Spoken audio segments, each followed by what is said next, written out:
ये कहानी है मिट्ठू तोता और रानू चिड़िया की। रानू चिड़िया और मिट्ठू तोता हमेशा साथ साथ रहते।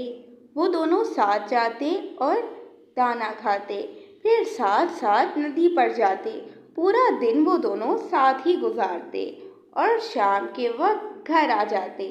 तोता चिड़िया से कहता है, चिड़िया दीदी, जिस दिन मेरा बर्थडे होगा ना, उस दिन हम जंगल में तमाम पक्षियों को भी बुलाएंगे और मज़े से सेलिब्रेट करेंगे मेरे बर्थडे को।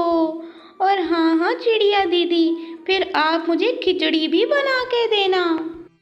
मिट्ठू, तुम्हारी बर्थडे में तो अभी बहुत टाइम है, लेकिन हाँ, जब तुम्हारी बर्थडे होगी तो हम तमाम पक्षियों को दावत देंगे और मज़े मज़े से तुम्हारी बर्थडे को सेलिब्रेट करेंगे।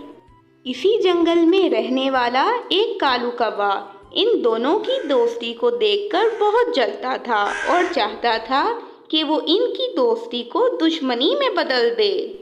अड़े अड़े, मेरे शैतानी दिमाग में एक आइडिया आया है। मैं कुछ ऐसा करूँगा कि इन दोनों पक्षियों की दोस्ती को दुश्मनी में बदल दूँगा।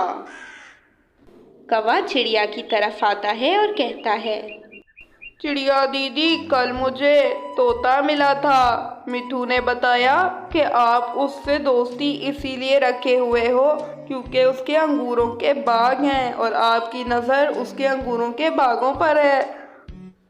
वो तो बता रहा था कि आप उससे रोज़ ही अंगूर मंगवाती हो। सुनकर चिड़िया हैरान हो जाती है कि तोते ने उसके बारे में ऐसा कहा।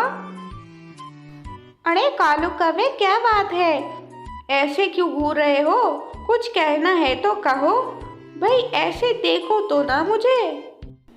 यार तोते, तुझे देखकर तो ऐसा नहीं लगता कि तू किसी पक्षी से इसलिए दोस्ती करे कि तू उससे भोजन रोज खा सके।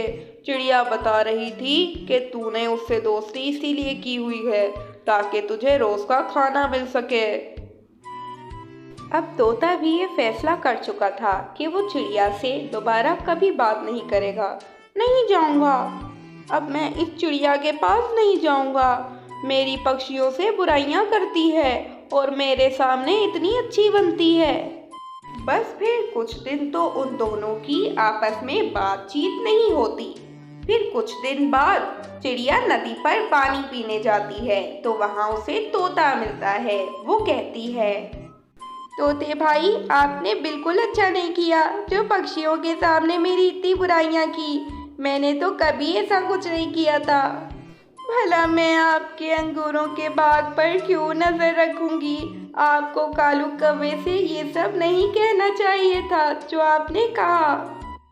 चिड़िया की बातें सुनकर तोता कहता है, अरे चिड़िया बहन, मैंने कालू कौवे से कोई बात नहीं की। अलबत्ता कालू कौवे ने मुझे बताया है जो आपने मेरे बारे में कौवे से कहा है। मैं ऐसा पक्षी नहीं हूँ कि किसी के साथ उसके भोजन के लिए रहूँ। ये सब सुनकर चिड़िया भी चौंक जाती है कि अगर तोते ने भी ये सब नहीं कहा तो इसका मतलब उन दोनों ने ही कुछ नहीं कहा। फिर वो दोनों समझ जाते हैं कि ये सब कालू कौवे की चाल थी। और फिर तोता कहता है, चिड़िया बहन, मुझे माफ़ कर दे। मुझे उस दुष्ट कालू कौवे की बातों में नहीं आना चाहिए था।